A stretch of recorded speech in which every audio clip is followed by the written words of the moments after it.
Hello everyone, it's Space Chaser again. Welcome to another video. Now, the Manchester Metrolink is a modern, efficient tramway system. It's the envy of many cities around the world, but parts of it are not quite as newfangled as you might believe. The original sections to open from Bury through to Altrincham via Manchester city centre and with the branch up to Piccadilly railway station opened back in 1992. I'm doing this video in 2025, so they've been open for 33 years, believe it or not. And I thought it'd be interesting to look at various locations around Manchester city centre then and now and see what's changed in the 3 decades or so since it opened. The archive photos I'm going to show, with one exception, are shared under Wikimedia Commons License 2.0 and I'll credit them as I go along. The modern photos were taken by myself in August 2025.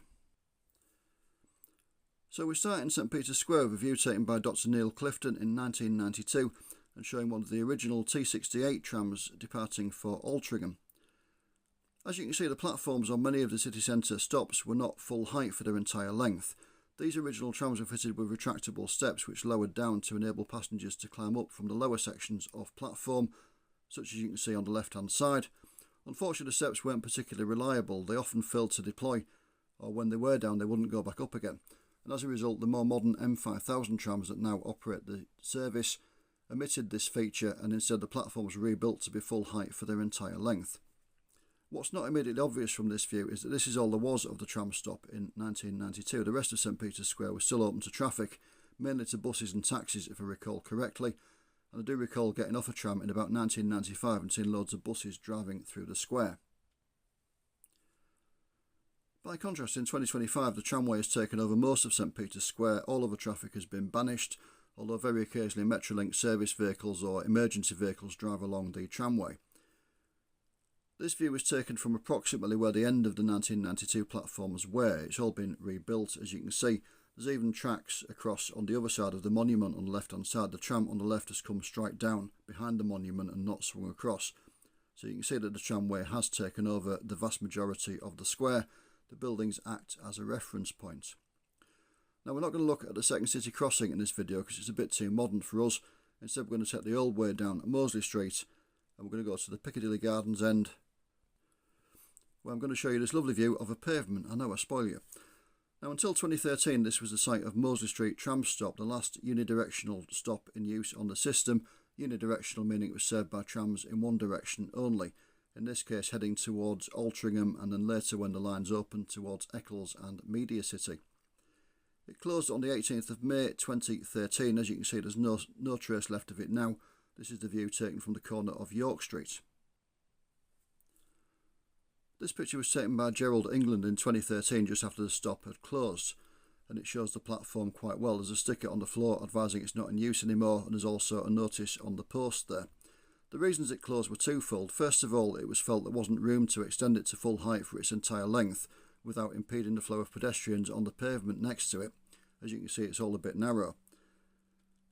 But also there were new lines opening to East Didsbury and to Manchester Airport, which would mean a massive increase in the frequency of trams along this section of line. And it was felt that trams stopping here would obstruct the junction. The big junction to and from Piccadilly Station is just behind the tram stop where the bus is turning right. And it was felt trams stopping at this platform would impede the flow across the junction and just cause congestion on the tramway in all directions. And on both of those grounds it was closed. It wasn't a massive problem for passengers because there are other stops nearby. Where the bus is turning just off to the right there is Piccadilly Gardens tram stop. And you can see the shops facing the camera in the distance. If you turn left there, that's Market Street tram stop as well. So there were other alternatives within a very short walk of Mosley Street. When they closed Mosley Street tram stop, they put this indicator board on the corner of Mosley Street and Parker Street next to Piccadilly Gardens bus station, advising when the next Altrincham tram would be and which stop it would go from, Market Street or Piccadilly Gardens. When I took this photo in August 2025, the Piccadilly Gardens stop was closed because of track work, so there were only the Market Street options. As you can see, just one on there due in 2 minutes. But most passengers, myself included, would look for the magic letters DBL after the tram, indicating a double tram and more chance of a seat. Before we leave Mosley Street, we've got the only archive photo that's not shared under Wikimedia Commons License 2.0, and that's because it was taken by my late father. It shows a very young pacer chaser standing on the edge of the tram platform at Mosley Street stop with two Leyland Atlantean buses in the background, one from GM buses in the orange livery and one in front from Fingland's. And there is the 2025 equivalent with a B-Network BYD electric bus standing in the place where the Atlanteans were, and I'm standing roughly on the site of the edge of the platform of Mosley Street stop. So next we go around the corner to Market Street, and as originally opened, this one was unidirectional as well, in this case for trams towards Bury. You can see the platform just over to the right of the tram there. The reason for this was that the road was still open to traffic, buses and taxis again mainly, but because of that there wasn't room to build a platform that could serve trams in both directions. And this is illustrated by the fact there's a bus standing there, a Leyland fleet line of GM buses on its way to Bolton on Route 94. In the mid-90s the road was closed to traffic, and that left enough room to build a new platform that could serve trams in both directions. And the remodelled tram stop opened in 1998. And here we see the rebuilt platform in the middle of this shot serving trams in both directions. Now I know what you're thinking, Pacerchaser, if it only served trams towards Bury, what did people wanting to go to Altrincham or Piccadilly Station do? Well, for Altrincham you had two options. First of all, you could go around the corner to Mosley Street as we've just seen, or you could go just off to the left of this view to High Street tram stop, which also served trams towards Piccadilly. It was literally just off to the left of this photo. And when they opened, Market Street and High Street basically acted as one stop. High Street was unidirectional towards Altrincham and Piccadilly Station only, and as we said, Market Street just towards Bury. So effectively they acted as one stop between them, just with different names depending which direction you were heading in. However, when Market Street was rebuilt in 1998, there was no need for High Street to be retained, and it was closed and demolished, as we'll see shortly. Now I couldn't find any close-up views of High Street tram stop, so this is the best we've got.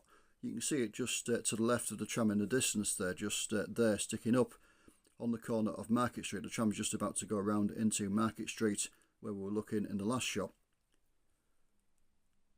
Got another T68 tram heading towards us, going towards Bury, and you've got buses flanking it from Beeline Bus Company and also from City Bus of Chadderton. As you can just about see in this 2025 year, there's nothing left of High Street tram stop. As I said, it was closed in 1998 and it was demolished, and there's just a bit of pavement there. Unfortunately my camera was struggling with the whole light morning but dark shadows thing, but you can just about see that there's nothing left of it there in this view. Next we go a little further along High Street towards the site of the future Shoot Hill interchange, and you can see one of the trams passing through the site of the interchange here, with just some grassland around it and some old buildings visible. Another GM buses Atlantean on the left hand side. That one is in the mid-80s livery, which had been orange and white. It's just had a black skirt added to the bottom of it to try and make it look like the 90s livery, but the giveaway is the large GM buses fleet name on the side. This is another photo by Dr. Neil Clifton taken in around 1993. And here's the 2025 equivalent, not quite as zoomed in, but showing the tram just leaving the Shoot Hill interchange stop with the bus station just off to the right. You can see in the middle of the photograph, just next to the big lamppost here, that the buildings there and the tower block behind are still the same as they were in 1993. But the rest of the buildings around the interchange itself and all the other buildings have changed. It just shows you how much Manchester city centre and its skyline have changed in the last 3 decades.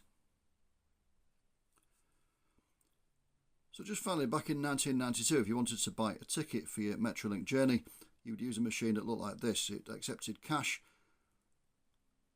didn't take cards, and this is what they looked like. There was a map on there so you could pick which stop you wanted and all that kind of thing. This machine is preserved. The photo was taken by David Dixon, and this machine is in the excellent Manchester Museum of Transport up at Cheetham Hill. If you've not visited, do so. It's really, really well worth a visit. And here, by contrast, is a modern day machine taken at St Peter's Square tram stop.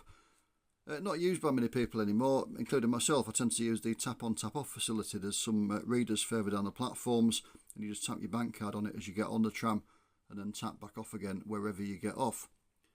But if you do want to use a machine, this is how they look nowadays, and they take card obviously as well as cash. So that is it for this video. I hope you've enjoyed it. It's been quite a contrast, hasn't it? If I'm still around in another 33 years' time, I might do another one following it up, just comparing and contrasting today's views to how it looks then. Although I will be in my 80s, so it's probably unlikely that I'll get it done. But, you know, it's on the to-do list. If you're watching this video in 33 years' time after it was first posted, have a look out. I may well do an update. But anyway, that is it for this one. As I say, I hope you've enjoyed it. Thank you very much for watching. Take care of yourselves. I'll see you again soon. Bye for now.